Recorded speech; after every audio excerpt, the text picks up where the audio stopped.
A new Gallup poll says that Elon Musk is the most unpopular public figure in the country right now.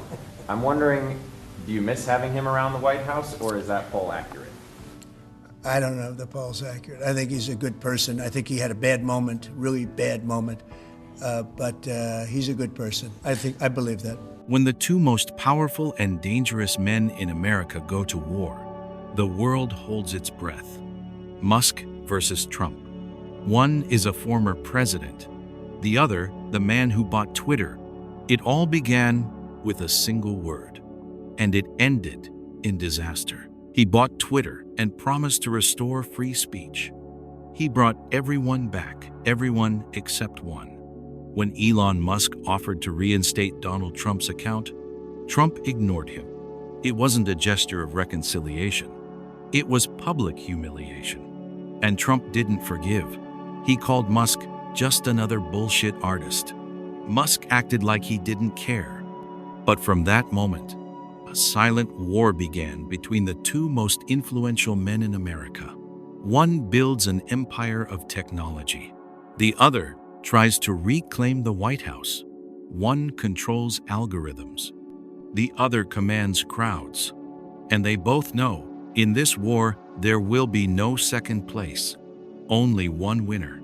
This isn't a personal feud. It's a collision of worlds, old power versus new, politics versus technology, ambition versus ego. And it's all unfolding right now before your eyes. In 2016, Trump had just won the election. People saw him as unpredictable, dangerous, out of control, especially in Silicon Valley. And yet, at that very moment, he invited Elon Musk into his inner circle. A billionaire who builds electric cars, launches rockets, and had openly opposed him. Everyone was shocked. What was Musk doing in the White House? Why did he even say yes? At those meetings, they smiled, shook hands, talked about America's future. The headlines raved. The tech genius and the political wrecking ball found common ground. But beneath the surface, there was no trust. Musk had his own agenda. He didn't respect Trump. He simply wanted influence. Trump, in turn, saw Musk as a trophy, proof that even Silicon Valley's elite stood in line to serve him. That alliance didn't even last a year.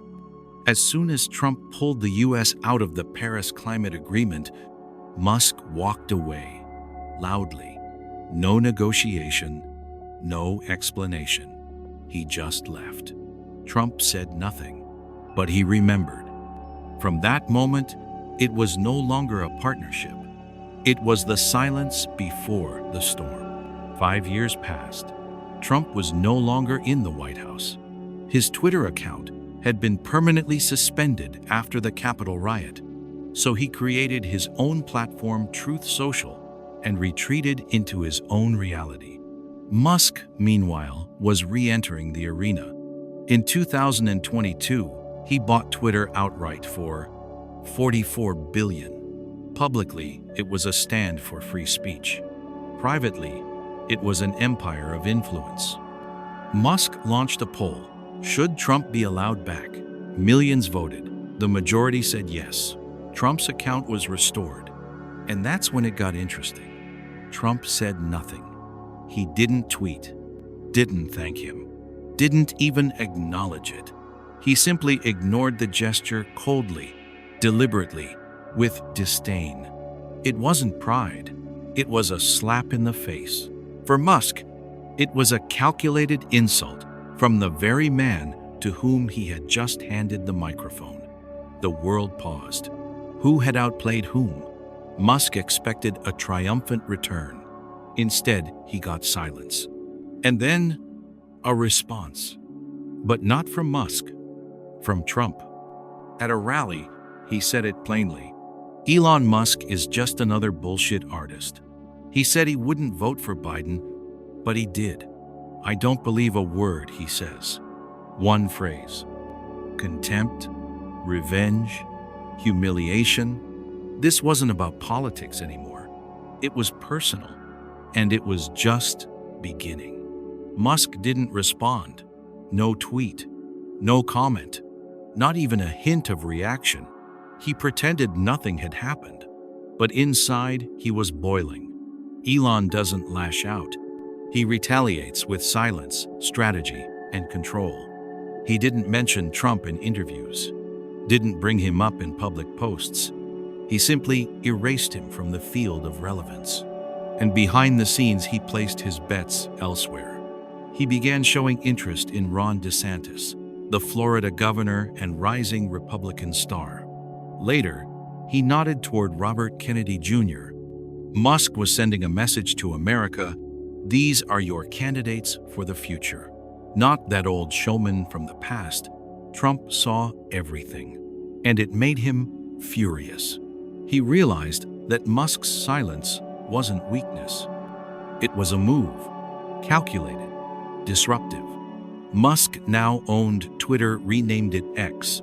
He had money, yes, but more importantly, he had the audience, the platform, the pulse. All Trump had left was Truth Social and a fading echo of former glory. This war wasn't loud, no fiery speeches, no public attacks, but every step was a strike, every post a positioning move. In public, they no longer existed to each other, but in the shadows, the fight never stopped.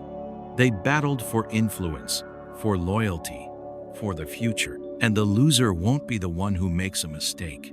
It'll be the one the world forgets. It didn't happen on Twitter. It didn't happen on stage, not in a headline, not in an interview.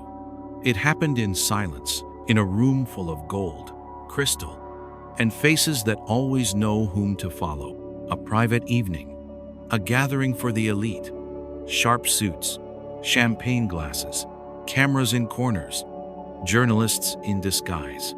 And in that room, two men who had long ago become symbols of opposing worlds. Elon Musk, cold as ever, calm and calculating. Donald Trump, loud, magnetic, as if still in campaign mode. They hadn't seen each other in years. But now, by accident or design, they stood under the same roof. The room held its breath. People watched, waiting for something in exchange, a handshake, a glance, anything. It would have been the perfect headline. But what happened scared them even more than scandal. Nothing. Musk stood off to the side, surrounded by tech tycoons, speaking in low tones, face like stone. He knew Trump was in the room, knew the cameras were on, and still he didn't move. Trump stepped onto the stage, dramatic as ever. Speech, pauses, applause. But his eyes never met Elon's, as if they no longer existed for each other, as if their entire history had been erased. One glance, one frozen frame caught from across the room. Musk looked toward the stage, but not at a man, at noise, at spectacle. In his eyes, no admiration, no fear, not even contempt, just indifference. And that was the real blow. Everyone there understood. This was the point of no return. No dialogue, no reconciliation, no pretending there hadn't been a rupture. They now represented two separate universes. And between them, a vacuum, cold, deep, full of silence. This is how real wars begin, not with shouting, but with the absence of it. 2024 is approaching, and the air carries not just the smell of an election, but the tension of a final round. For Trump, this is the war for return, for revenge, for power lost not at the ballot box, but inside the algorithm. He enters the race with the same fury, the same slogans that once shocked the world. He still draws crowds, still promises to jail, to punish, to drain the swamp, but the rules have changed. The world has changed, and so has the game. While Trump yells from the stage, Musk types on a keyboard. He's not running for office, but he's setting the pace. He's not a politician, but he holds more power than many senators. He doesn't tell you who to vote for. He just controls what appears in your feed, what you see, what you don't, who rises to the top, and who disappears beneath the algorithm. He's not Trump's enemy. He's the new center of gravity. And that drives Trump mad. Trump feels it in his bones.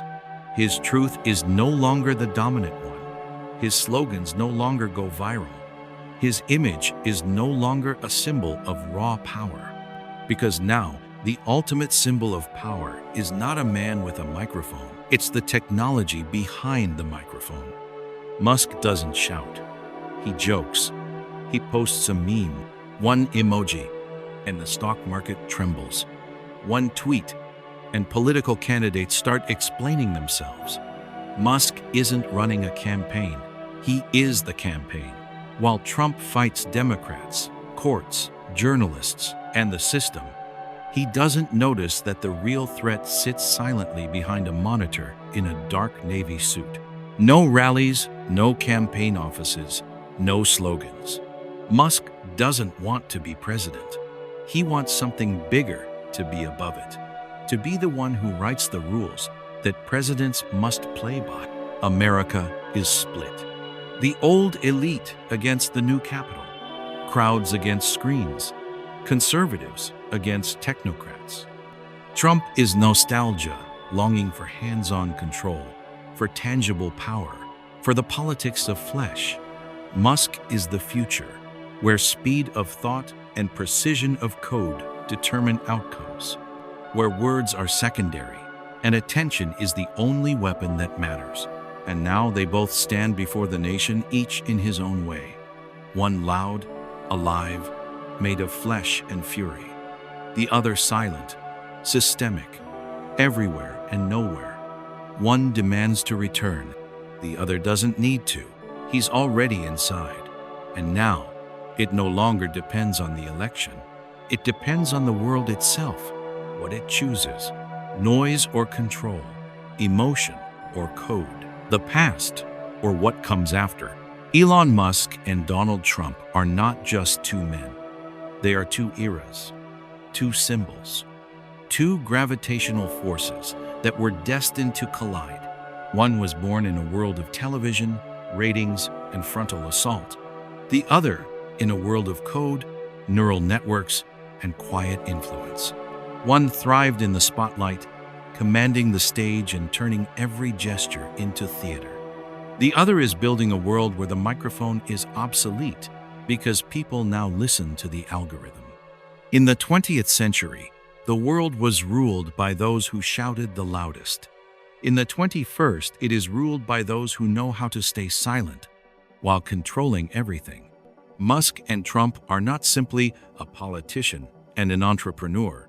They are old power and new power, reality versus perception, a man trying to reclaim a country versus a man who quietly rewrote it while no one was watching. And what's most frightening, we didn't even notice when the shift happened, when public power became theater and real power slipped into the shadows, when attention stopped being a reaction and became a currency, when a country, in choosing its president, began to follow not the one with the flag, but the one who owns the screen. Musk and Trump may never meet face to face again, but their conflict will continue in headlines, in trends, in decisions that feel like yours, but were already predicted, calculated, and delivered. This isn't just a feud.